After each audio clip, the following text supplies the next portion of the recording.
del 7 al 11. Dice así: pidan y se les dará, busquen y hallarán, llamen y se les abrirá. Porque todo el que pide, recibe, y el que busca, halla, y al que llama, se le abrirá.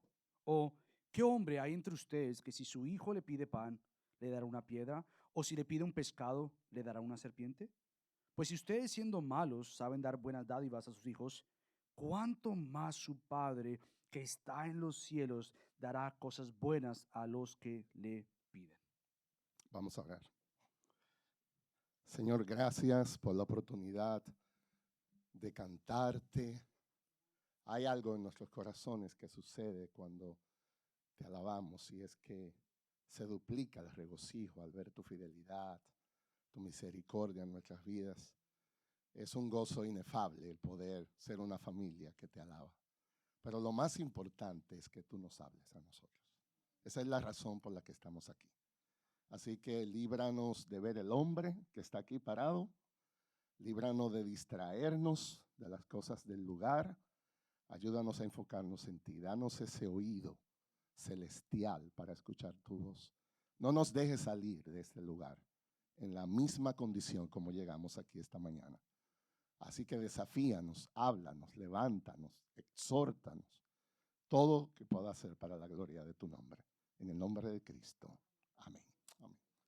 Pueden sentarse, por favor. Queremos hablar esta mañana acerca de la necesidad de acercarnos al Dios que bendice. Déjeme introducir mi tema esta mañana de esta manera. Yo creo que podemos estar de acuerdo en que uno de los grandes problemas que enfrentamos hoy en día es que nos creemos muy autosuficientes. Hay una falsa noción de lo que creemos que podemos hacer. Es muy distorsionado. Nos creemos más sabios de lo que somos. Nos creemos más fuertes de lo que somos, más grandes, más autosuficiencia. De hecho, yo creo que hay una presión social que tiende a que aparentemos más de lo que realmente somos. Una de las maneras como eso se evidencia es que estamos viviendo con demasiada independencia. Vivimos como si no necesitáramos a nadie, como si no necesitáramos nada. De hecho, algunos viven como si no necesitaran de Dios. Y eso es una locura. Y penosamente eso no es una realidad fuera de la iglesia. Yo creo que estamos cayendo como creyentes en ese mismo error. Y la evidencia más grande de eso es una sola: nuestra vida de oración. Nuestra vida de oración dice, comunica, qué tanto creemos en verdad que necesitamos a Dios. Y yo creo que la mayoría debemos reconocer que estamos viviendo muy fríamente ante la realidad de ese Dios, muy distante. Siempre, siempre, siempre, siempre es un momento oportuno para orar, porque necesitamos a Dios. Y no podemos decir, ni como persona, ni como familia, ni como iglesia, ni como nación, no podemos decir que estamos prosperando si las cosas que recibimos nos alejan de Dios. Uno de los problemas más serios, y hemos hablado aquí de eso, es que la gente le llama a todo una bendición. Eso es increíble. Me aumentaron de sueldo, qué bendición. Me casé, qué bendición. Me divorcié, qué bendición. Me mudé lejos, qué bendición. Y todo es una bendición. Y eso es un error. Una bendición, bíblicamente hablando, es esto: cualquier cosa que me acerque a Dios. Eso es una bendición. Si tú prosperas económicamente y eso te hace ver a Dios más y agradecido, eso es una bendición. Pero si tú prosperas económicamente y eso te impide tener una relación con Dios, tú le puedes llamar como tú quieras eso. Eso no es una bendición bíblica. Entonces, sea en el gozo de la prosperidad, sea en el dolor de la aflicción, nosotros debemos perseguir conscientemente aquello que nos acerque más a Dios. Y eso siempre incluirá orar. El pastor Michael ha hablado mucho hoy de la oración. Creemos que Dios ha unido todos estos temas providencialmente y eso es lo que yo me propongo hablarles. Dios quiere que estemos más cerca de Él porque Dios quiere bendecirnos. Eso es una maravillosa invitación. Eso es lo mejor que nos puede pasar. Dios quiere que estemos más cerca de Él porque Dios tiene el propósito de bendecirnos. Entonces nosotros debemos orar siempre. Debemos orar por las bendiciones con gratitud. Debemos orar en medio de la aflicción en nuestra necesidad. Yo creo particularmente, todavía como una introducción, que hay dos realidades que nos hacen más conscientes de la oración. Hay dos realidades que pueden impulsar el corazón a orar. Una es nuestra necesidad. La otra es entender el carácter de Dios. Cuando una de esas dos cosas fallan, hay problemas en la oración. Si yo no veo mi necesidad de Dios, ¿qué es lo que voy a orar? ¿Usted se imagina una persona en su sano juicio que salga corriendo para el hospital en emergencia con un drama, un show, se tiran del carro y cuando el personal de emergencia dice, ¿qué te duele? ¿Dónde está la sangre? Le dice, no, yo me encuentro bien. ¿Usted se imagina qué usted cree que va a pasar? Lo van a mandar al psiquiatra. Porque una persona en su sano juicio no va a ir a una emergencia al hospital si cree que está bien. Nosotros no vamos más a Dios porque creemos que estamos bien. No vemos nuestra necesidad. Lo otro es, no vemos grandeza en Dios. Yo creo que una de las más serias deficiencias en la generación en que vivimos es la teología de Dios. ¿Qué es lo que tú crees de Dios?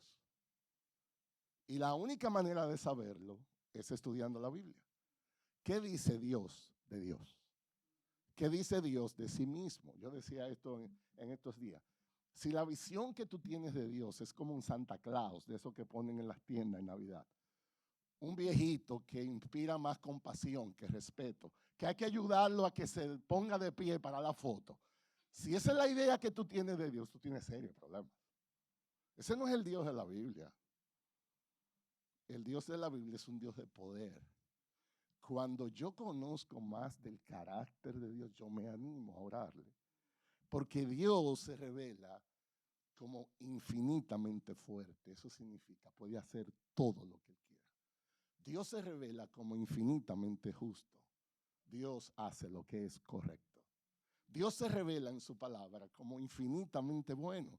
Todo lo que hace es basado en su perfecta bondad.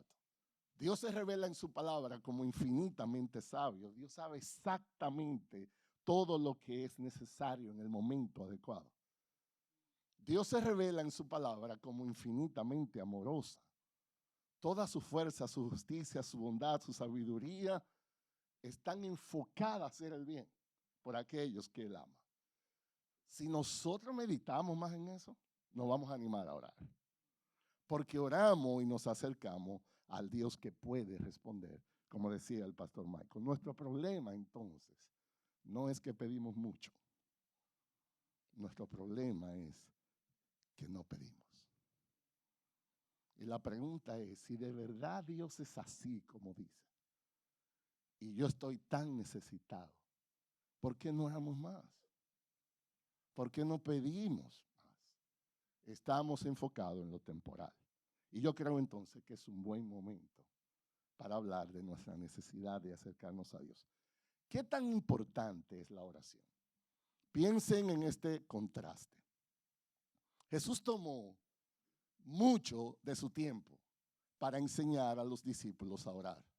Sin embargo, Jesús nunca en la Biblia se cree que tomó tiempo para entrenar a los discípulos a predicar. Se requiere más entrenamiento para hablar bien con Dios que para hablar bien con los hombres. Jesús enfatizaba continuamente a sus discípulos. Estamos aquí en Mateo 7, que es lo que se conoce comúnmente, técnicamente, como el Sermón del Monte. ¿Usted sabe lo que es el Sermón del Monte? Es un sermón que se dio en un monte. Eso es.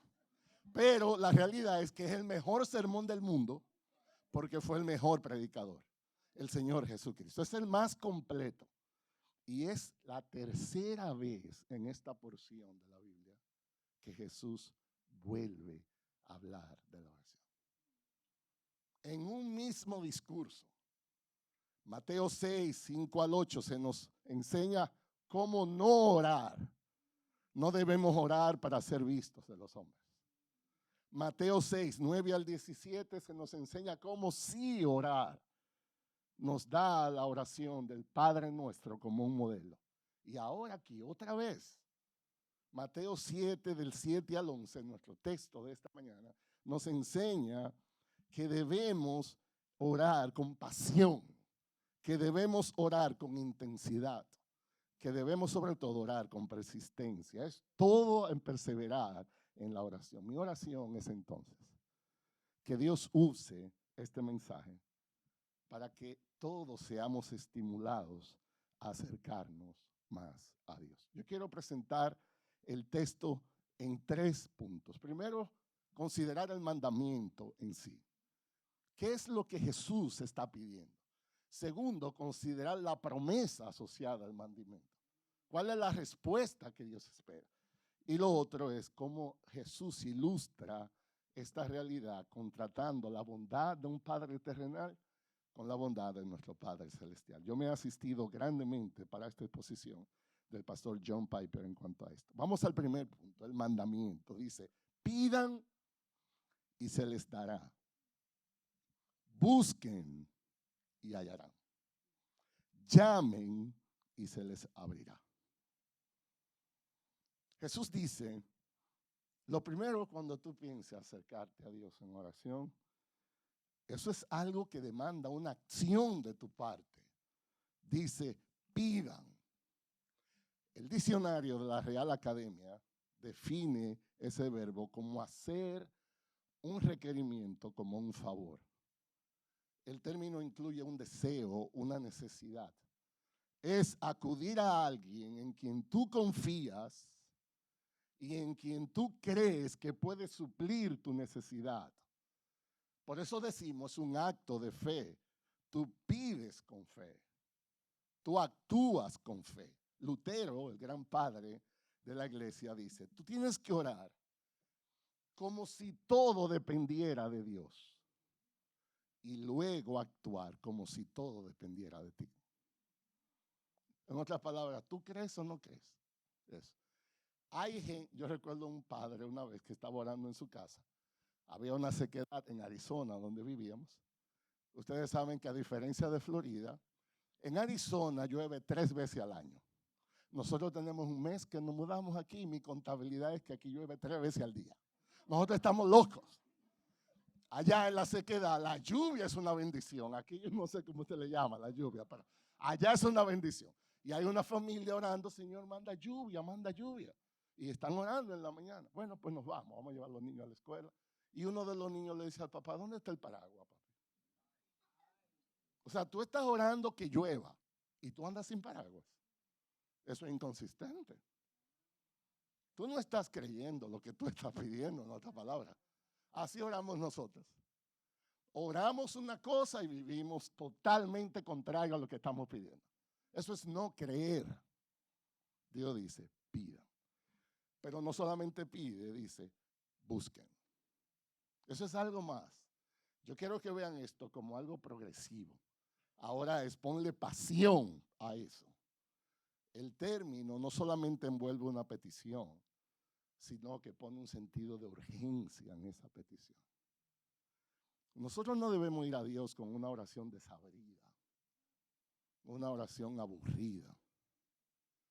Dios dice, tú tienes que pedir con el corazón, busca eso. Miren las oraciones comunes de nosotros. Señor, protégeme hoy, que si llueve no me moje. Líbrame de... Esas son las oraciones. Yo le decía a un grupo de hermanos compartiendo ayer, ¿saben cómo oraban los misioneros de antes? Señor, danos a África para Cristo. ¿Se parece eso a la oración de nosotros? Dice, busca. Jeremías 29:13 dice, me buscarán y me encontrarán cuando me busquen de todo corazón. El problema de nosotros es que tenemos el corazón dividido. Por eso no son tan efectivas nuestras oraciones. Nosotros oramos como si fuera un checklist, como decía el pastor Michael. Pero la idea es, tú estás buscando eso. La oración es como el buscar. Un proceso donde queremos conocer a Dios, su palabra, su voluntad. Es algo que va más ahí. Pero Jesús no lo dejó ahí. No solo dijo pidan, no solo dijo busquen, le agregó un tercer nivel. Dice, llamen. Y es algo que demanda paciencia. Ahora el término no solo envuelve una petición, no solo envuelve un sentido de urgencia. Hay algo más, una necesidad de perseverancia.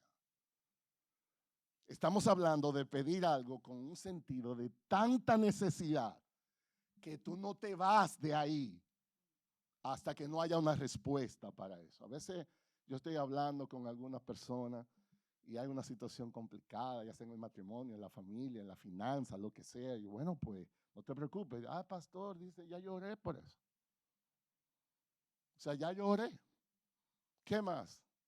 ¿Y quién te ha dicho a ti que porque tú ores una vez ya? Esa no es la idea de lo que Dios quiere. Sigue orando. Sigue tocando. Nosotros vivimos en la época de la tecnología, que todo es rápido. ¿Saben ustedes que esta generación le llama bueno a lo rápido? O sea, si usted tiene un internet en su casa, una conexión, y su computadora se pone así como un suero de miel de abeja, así lento, ¿qué usted dice del internet? Eso no sirve. Si usted está en una fila, en uno de esos restaurantes, por el drive-thru, y la fila es muy lenta, ¿qué usted dice? Me voy aquí. Eso no sirve, pero la comida es buena, sí, pero yo no voy a esperar tanto. La desgracia más grande para algunos es que el control remoto de la televisión se le gasta en las pilas y hay que pararse a cambiar las pilas y el canal. Nosotros vivimos en esta generación de la comodidad. La oración es como el llamar. Es un proceso donde estamos persistiendo hasta que Dios abra la puerta. Y buscamos la entrada a un palacio celestial para encontrarnos con un rey celestial. Déjenme dar algunas observaciones aquí. Damos la primera parte. Miren conmigo el sentido de progresión de la petición. Pidan, busquen, llamen. Imagínense a un niño que tiene una necesidad y tiene a su padre. Si el padre del niño está ahí al lado, esto es muy sencillo. Solamente pide, dile. Pero si el padre del niño está en la casa, pero él no sabe dónde está en la casa, entonces él busca a ese padre. Lo busca primero y luego le explica lo que necesita. Pero si el niño está buscando a ese padre y se da cuenta que su padre está en una oficina en la casa, detrás de una puerta que está cerrada, ¿qué va a hacer el niño? El niño va a llamar a esa puerta y no se va a cansar hasta que le abran las puertas. Nosotros lo que encontramos aquí a Jesús enseñando como una intensidad progresiva en cuanto a eso. Jesús nos llama a tener intensidad, a tener pasión, a tener persistencia en la oración. Entonces la repetición es una motivación. Jesús es el mejor maestro que existe. Jesús está diciendo, yo quiero que hagan esto. Pidan al Padre que lo necesita. Busquen al Padre para esa ayuda que necesitas. Llamen a la puerta de la Padre que está ahí para que Él abra y les dé lo que necesitan. Pidan, busquen, llamen. Pidan con confianza y humildad. Busquen con cuidado y aplicación. Llamen con seriedad y con perseverancia. Lo otro que llama la atención es que los tres verbos en el idioma original están en un presente imperativo. Eso es algo técnico, pero es importante decirlo. Eso indica una acción continua. La traducción al español debiera ser esta: sigan pidiendo, sigan buscando, sigan llamando. No es un acto único que termina, es continuo y progresivo. No hablamos de algo que tú lo haces una vez y ya terminaste. Demanda acción. De hecho, la Biblia está llena de ejemplos donde se nos dice, tienes que ser apasionado, persistente. El apóstol Pablo tenía un problema en su cuerpo que no se sabe todavía al día de hoy cuál era. Y dice segunda a los Corintios 12:8, que él dice, acerca de esto, 3 veces yo he rogado al Señor para que lo quite de mí. Y la idea no es 1, 2 y 3. La idea es siempre estar orando.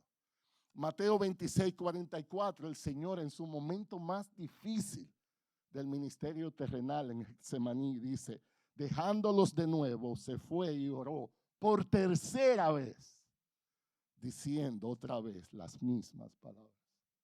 Lucas 18:1, una exhortación de Jesús a los discípulos. Jesús les contó una parábola para enseñarles que ellos debían orar en todo tiempo y no desfallecer.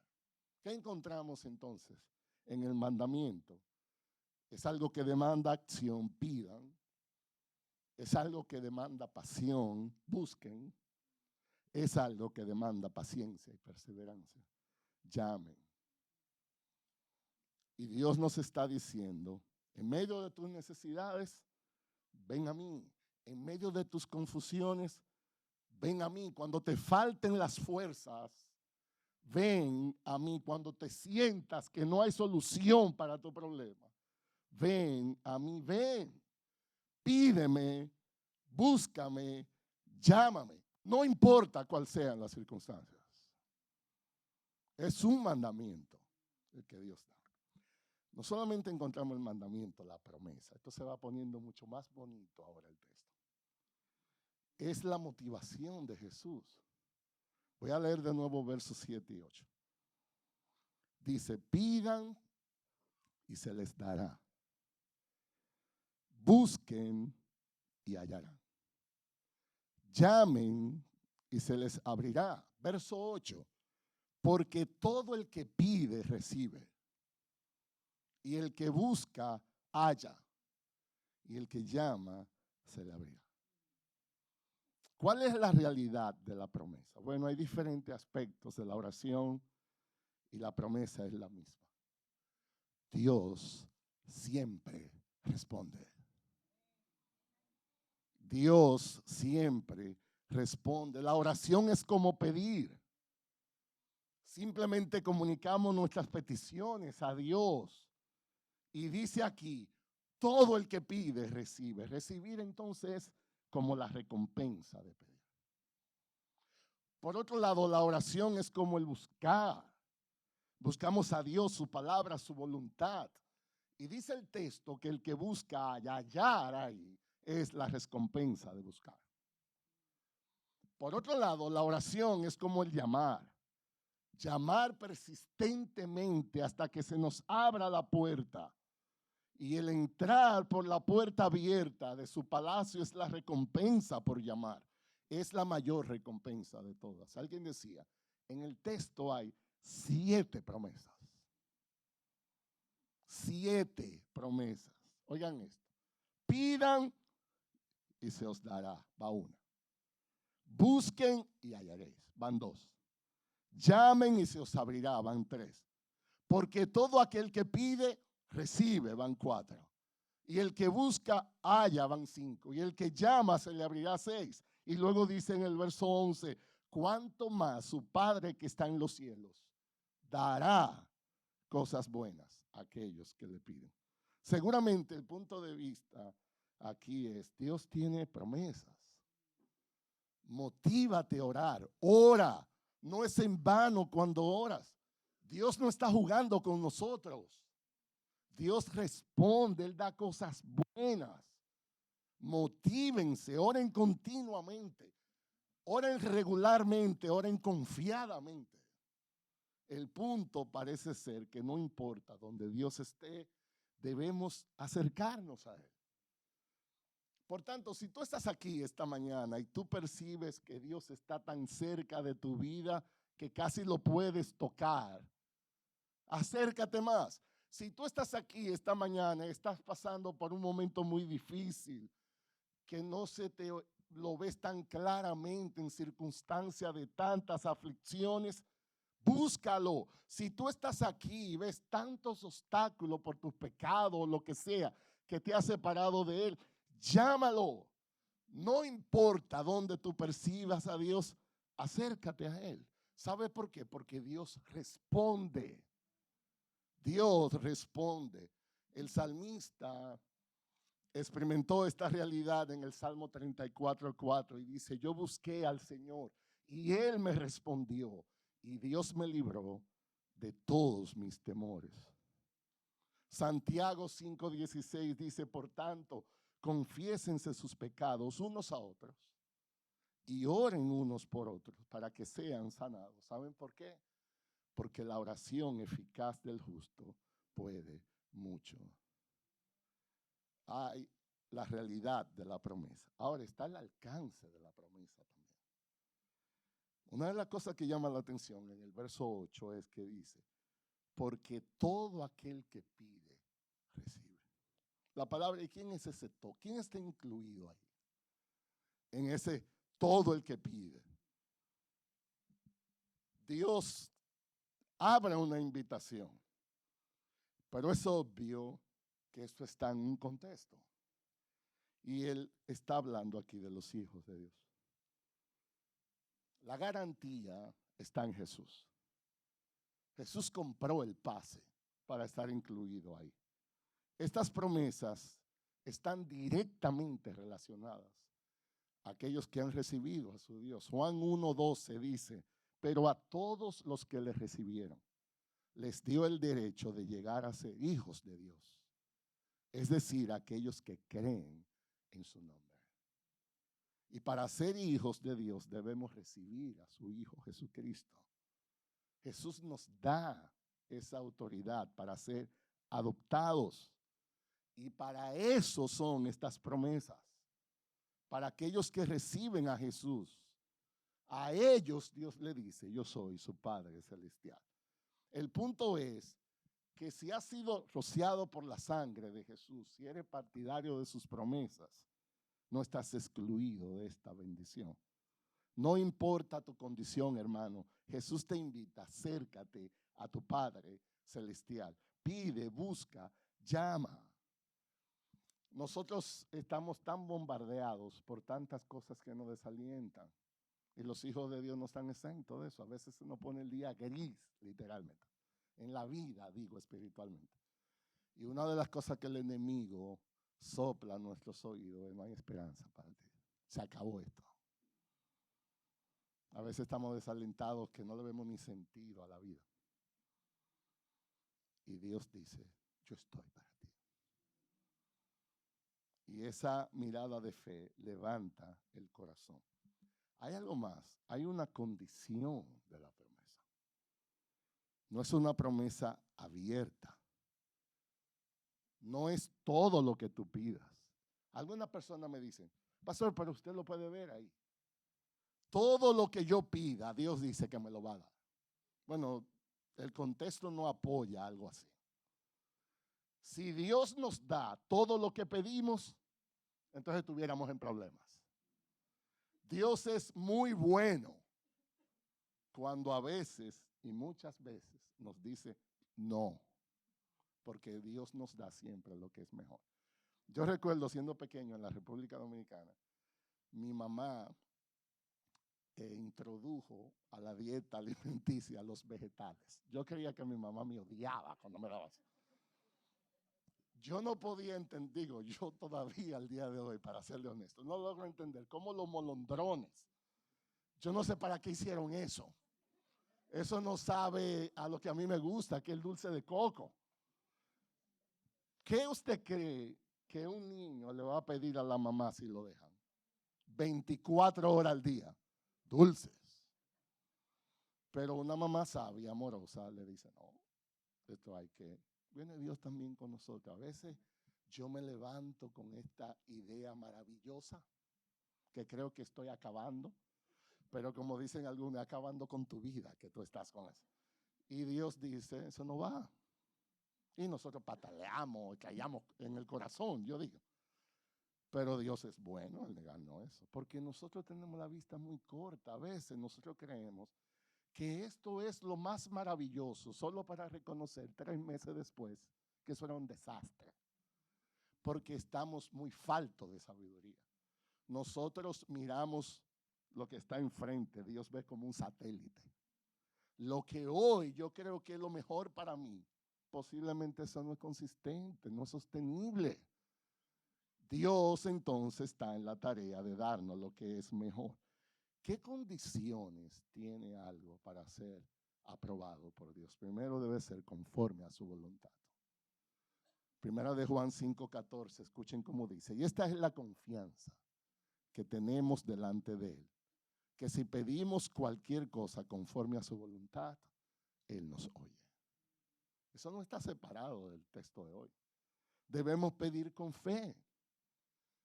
Santiago 1, 6 y 7 dice, pero que pida con fe sin dudar, porque el que duda es semejante a la ola del mar, impulsada por el viento y echada de una parte a otra.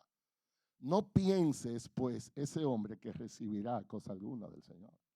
Tiene que ser con fe, algo que glorifique a Dios. Debemos pedir sin egoísmo. Dice Santiago 4:3, pedís y no recibís, porque pedís con malos propósitos, para gastarlo en vuestros placeres. ¿Quieren ustedes saber que es una oración poderosa y efectiva? Una oración que vaya sincronizada con la voluntad de Dios. Y la voluntad de Dios para nosotros es nuestra santificación. Dios quiere que seamos como Jesús. Todo aquello que yo pida que vaya en esa dirección, tú puedes estar seguro que Dios va a responder. Pero si yo lo que estoy pidiendo muchísimas tonterías que no me van a ayudar en nada a amar a Dios, yo no estoy tan seguro que Dios lo va a hacer. Esa es la idea. Y en tercer lugar, Jesús, como el mejor maestro que ha existido, ilustró la verdad. No solamente dio el mandamiento, no solo dio la promesa, ilustró el texto. Miren conmigo aquí Mateo 7, versos 9 al 11. Esto es fascinante lo que Jesús está haciendo. Jesús decía, ¿ustedes quieren tener una idea en la práctica cómo es que esto funciona? Vamos a aterrizar la idea. ¿O qué hombre hay entre ustedes que si su hijo le pide pan, le dará una piedra? O si le pide un pescado, le dará una serpiente. Pues si ustedes, siendo malos, saben dar buenas dádivas a sus hijos, esta es la pregunta, ¿cuánto más su Padre que está en los cielos dará cosas buenas a los que le pidan? Esto es fascinante cómo el Señor aplicaba estas verdades. Estamos, recuerden, en el Sermón del Monte. Eso fue predicado en Galilea. Los alimentos más comunes alrededor del mar de Galilea eran pescado y pan. Algunos estudiosos de la Biblia dicen que en esa costa del mar habrían también una gran cantidad de rocas de piedra caliza que eran alisadas por el agua y habían una variedad de serpientes que se escondían entre esas rocas. Lo que queremos decir es que Jesús ilustró la verdad con lo más común que había ahí mismo, para que pudieran ellos asociar una verdad eterna a algo que era muy común para ellos. Jesús trae 2 ilustraciones en formato de preguntas y toma a un niño pidiendo a un padre terrenal. Recuerden, eso es una manera de Jesús ilustrar una verdad eterna. La primera ilustración es esta, verso 9. ¿Qué hombre hay entre vosotros que si su hijo le pide pan, le dará una piedra? Es una pregunta retórica. Y obviamente la respuesta asumida es, por supuesto que no. Ningún padre le va a dar a su hijo algo así, va a ser. La segunda pregunta es, o si le pide pescado, le dará una serpiente. Déjenme introducir de nuevo una nota exegética aquí. Por regla general, porque uno puede decir, ¿qué tiene que ver una serpiente con el pescado? No se parecen. Bueno, algunos estudiosos han sugerido que esa serpiente que Jesús está hablando podía referirse a un pez anguila sin escamas. Y a los judíos se les prohibió comer pescado sin escamas. En Levítico 11:12 aparece el texto. Si un padre entonces le entregaba un pez sin escama a su hijo, lo dejaría ceremonialmente sucio, inadaptado. Y creen algunos que ese es el punto que Jesús está ilustrando. Para la audiencia ya judía, ellos entendían que era lo que estamos hablando. Pero ya sea una serpiente o sea un pez parecido a una anguila, la idea es, un padre no le va a dar eso a su hijo. Sería algo dañino. Por tanto, en la segunda ilustración, la respuesta asumida es no, jamás. Un padre jamás haría eso. Y Jesús entonces dice, si eso es un padre terrenal, que tiene miles de limitaciones en su corazón, ¿cómo vamos a dudar de un Padre celestial?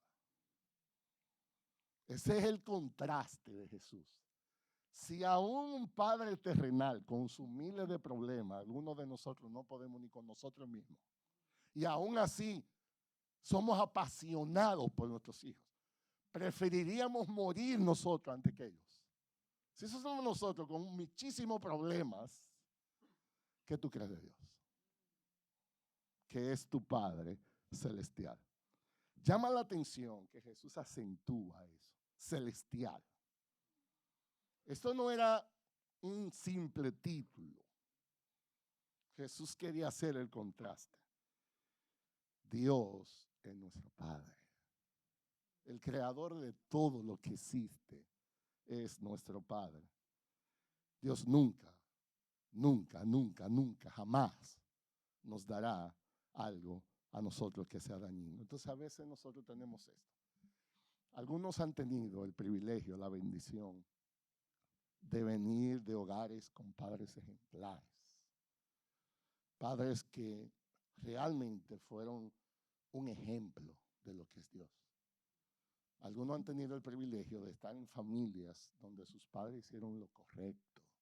Se ocuparon de amarles, proveerles, cuidarles. Y es una de las bendiciones más grandes que pueden existir. Pero hay otros que no tuvieron esa bendición. Han venido de hogares tóxicos, padres abusivos, contrarios totalmente al diseño de Dios. Y la idea que Jesús está haciendo aquí es esta. Independientemente de cuál ha sido tu experiencia con los padres terrenales, ese no es tu caso hoy. Tú hoy estás bajo el amparo de un Padre que es celestial, que dispone todo su poder, sabiduría y gracia para bendecirte y hacerte el bien. Escucha esto, amado hermano y amigo que estás aquí. Dios solamente, únicamente puede dar cosas buenas. Eso es maravilloso lo que está hablando aquí. El verso 11 dice, si ustedes siendo malos saben dar buenas dádivas a sus hijos, ¿cuánto más su Padre que está en los cielos dará cosas buenas a los que le piden? Miren el contraste entre nosotros. Los padres que están aquí se van a relacionar mucho con esto. Déjenme dar un par de ilustraciones. Dios siempre, siempre, siempre, siempre sabe qué es lo mejor para sus hijos. Nosotros no.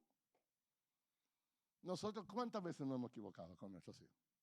Que pensábamos que anotarlo en esta clase le iba a ayudar y después es un lío. Que este amiguito que pensamos que es una buena compañía, después resulta ser un mal ejemplo.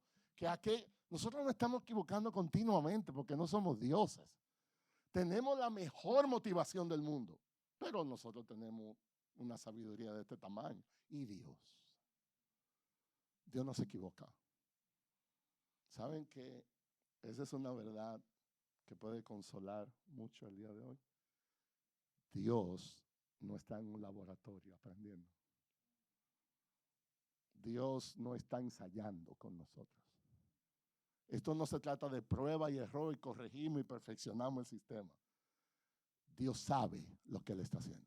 Hay gente que me dice a mí, yo soy dominicano, algunos dominicanos allá me dicen, ay, cuando ven el tráfico allá, que son líos, yo debí de nacer en Suiza. Óigame esto. Yo digo, no, tú debiste nacer aquí en República. ¿Tú crees que Dios se equivocó? Y eso tú lo puedes aplicar a muchas cosas en tu vida. Hay gente que me dice, pastor, ¿y cómo yo sé que mi esposa o mi esposo es la voluntad de Dios para mi vida? Yo digo, busca el acta de matrimonio y lee qué dice ahí. Ese es. Dios no se equivocó. O con los hijos, o con la iglesia, o con... Es que a veces nosotros nos creemos una cuestión y Dios dice, tranquilito, yo sé lo que estoy haciendo contigo. Porque Dios sabe. Lo otro es, Dios siempre, siempre, siempre, siempre está listo y preparado para dar lo mejor a sus hijos.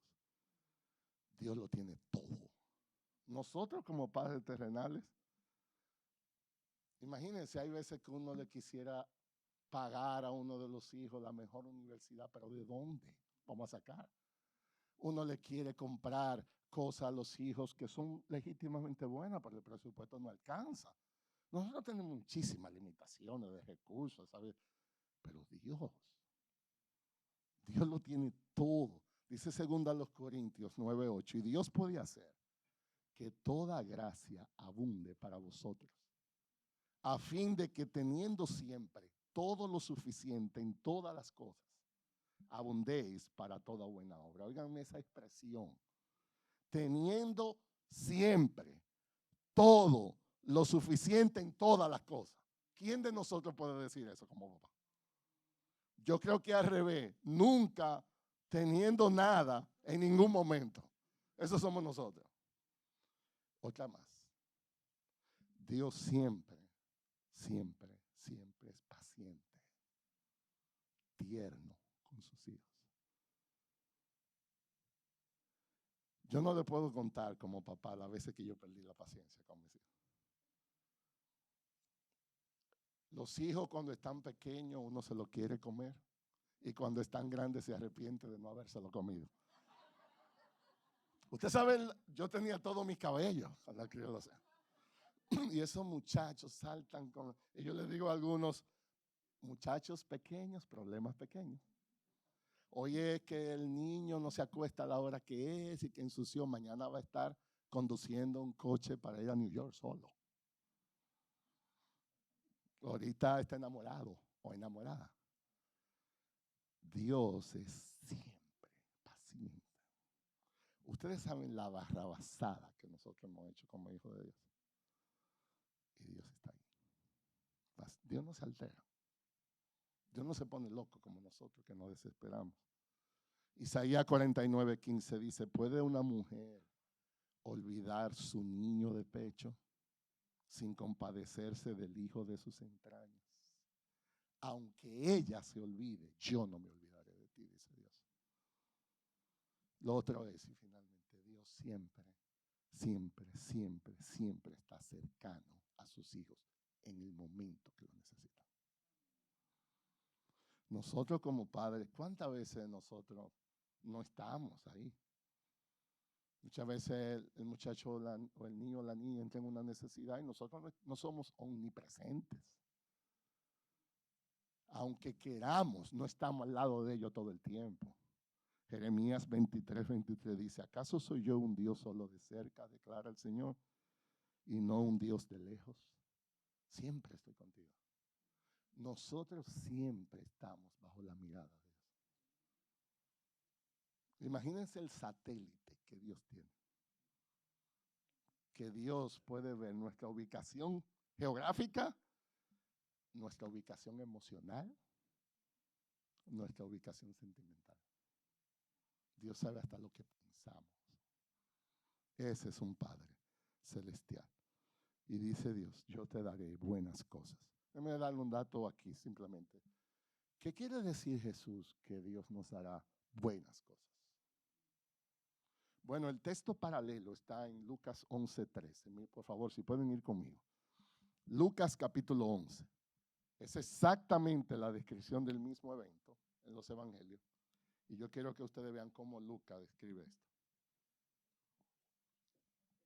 Lucas capítulo 11, verso 13. El mismo pasaje paralelo dice: pero si ustedes, siendo malos, saben dar buenas dádivas a sus hijos, ¿cuánto más su Padre Celestial dará que el Espíritu Santo a aquellos que lo piden? El Espíritu Santo aquí es un sinónimo de cosas buenas en Mateo. ¿Qué tiene en mente Jesús entonces cuando habla de esto? Las bendiciones de Dios principalmente son espirituales. Obviamente no estamos diciendo que no son las únicas bendiciones, pero principalmente en bendiciones espirituales. Santiago 1:17 dice: toda buena dádiva, todo don perfecto viene de lo alto, desciende del Padre de las luces, con el cual no hay cambio ni sombra. ¿Qué Jesús entonces está aquí invitando? Ven a tu Padre Celestial, porque Él te dará lo que es mejor para circunstancias específicas de tu vida. Ven a tu Padre Celestial, porque Él nos dará el Espíritu Santo para guiarnos en nuestras confusiones. Dios está en control, Dios sabe lo que está pasando. Dios no tiene limitación, Él siempre está cerca. Dios te conoce y sobre todo Dios te ama. Ven, pide, busca, llama. Todo lo que tú necesitas está en Dios. Alguien decía: Cristo más nada es igual a todo. Todo lo que necesitamos está en Cristo. Es persistencia en la oración. Se cuenta la historia de una mujer en el norte del África, en el siglo IV, llamada Mónica. Ella es una ilustración de lo que Jesús está haciendo aquí. Una mujer muy piadosa, tenía un hijo muy brillante, pero con una vida muy desordenada, una vida muy despiadada. Fue motivo de mucha tristeza para su mamá. Sus angustias, sus aflicciones, la ocasionaba mucho la conducta de un hijo despiadado, rebelde. Y alguien le enseñó que la necesidad era orar con perseverancia. Y cuenta la historia que esta mujer oraba continuamente por la conversión de su hijo. 17 años más tarde, no 17 días, no 17 meses, 17 años más tarde, Dios respondió su oración. ¿Saben cuál era su hijo? Agustín de Hipona. Se considera uno de los padres del cristianismo hoy en día. El poder de la oración. El poder de la oración. ¿Qué aprendemos de aquí? Bueno, amigos, si tú estás aquí esta mañana y aún no conoces de Jesús, tú necesitas a Dios. Quizás Dios te trajo aquí esta mañana para que te acerque a Él. Dice la palabra: el Hijo del Hombre no vino para ser servido, sino para servir, para dar su vida en rescate por mucho. Amigo, Dios dio su vida para rescatarte. Como decía Milko, el hermano que dirigió la oración, Dios nos libra de Dios. Dios en Jesús nos libra de su ira, nos pone en posición de hijo para solamente recibir cosas buenas. Por la sangre de Jesús que podemos estar ahí. Por eso Jesús dice: si ustedes siendo malos saben dar buenas cosas, si son hijos de Dios, si son perdonados, si se arrepienten de la vida que han llevado, Dios puede darle el mejor regalo que puede existir: la vida eterna, el perdón de pecado. Por tanto, si Dios te habla en esta mañana, no te quedes indiferente a su llamado. Respóndele a Dios. La primera oración que tú debes de hacer es: Señor, ayúdame. Ayuda mi incredulidad. Perdona mis pecados. Dame esa fe para yo ser un hijo tuyo que te ame, que viva para ti. Yo quiero estar en esa familia de la fe. Yo quiero estar en ese privilegio de poder pedir, de poder buscar, de poder llamarte con la certeza de que voy a tener una respuesta de ti. Así que antes que aspirar a tener la bendición de Dios, primero tú necesitas tener a Dios. Dios es mejor que sus bendiciones. Dios es mejor que lo que Él da. Por tanto, hoy es el día aceptable, dice la Biblia. Hoy es el día de salvación. Y hermanos, necesitamos cultivar una mejor vida de oración. Eso no es natural. Es una obra del Espíritu.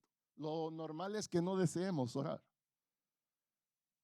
Lo normal es que hayan muchos obstáculos para orar, muchas excusas para orar. Pero Cristo nos enseña y nos motiva a ser apasionados en cuanto a esto.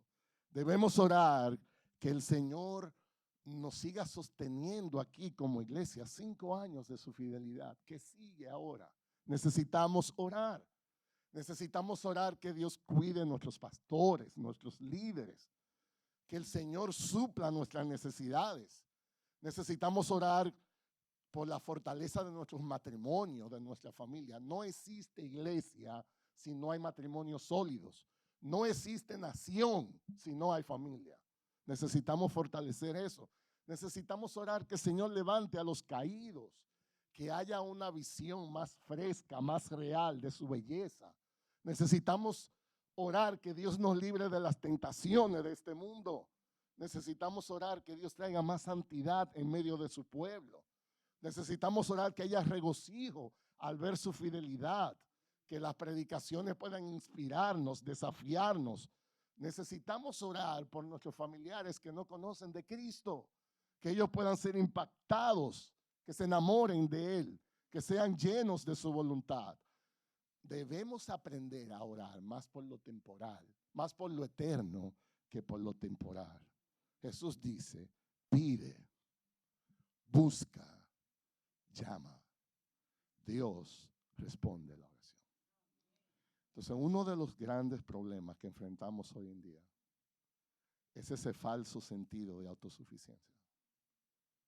La mayoría estamos viviendo vidas que pensamos que no necesitamos de nadie, ni siquiera de Dios. Y la bendición es estar cerca de Él. Por tanto, Dios quiere eso. Dios quiere que nos acerquemos con la idea de bendecirnos. Siempre, siempre, siempre, siempre. Es un buen momento para orar. ¿Cómo debemos nosotros como iglesia, como familia, como individuos responder a esta invitación? Debemos orar a nuestro Padre Celestial. Es lo mejor que nos puede pasar. Vamos a orar entonces. Señor, gracias por tu palabra. Gracias por todo lo que nos enseñas. Oh Señor, te necesitamos tanto. Y nuestra súplica es perdona nuestro pecado, especialmente nuestro sentido de autosuficiencia. Perdona las tantas veces que hemos creído que podemos sin ti. Perdona nuestra incredulidad. Nosotros estamos aquí pidiendo, buscándote, llamándote. Y te suplicamos, Señor, no nos niegues tu bendición. Perdona cuando nos conformamos con tan poco, cuando tú tienes tanto para darnos. No queremos lo que tú das, queremos a ti, nuestro mayor deleite y satisfacción. Oh Señor, ayúdanos y danos las fuerzas, porque estamos cansados. Multiplica las fuerzas del que no tiene, anima a los debilitados, sana nuestras almas, levántanos. Ayúdanos y concédenos correr sin cansancio en hacer el bien. Oh Señor, te suplicamos, no nos niegue tu misericordia en esta mañana. Gracias por el regalo que hemos tenido de adorarte. Llévanos con tu cuidado y tu protección, hoy pensando, meditando, reflexionando en esta verdad. Y danos la fe para responderte. Y te amamos, Señor, en el nombre de Cristo.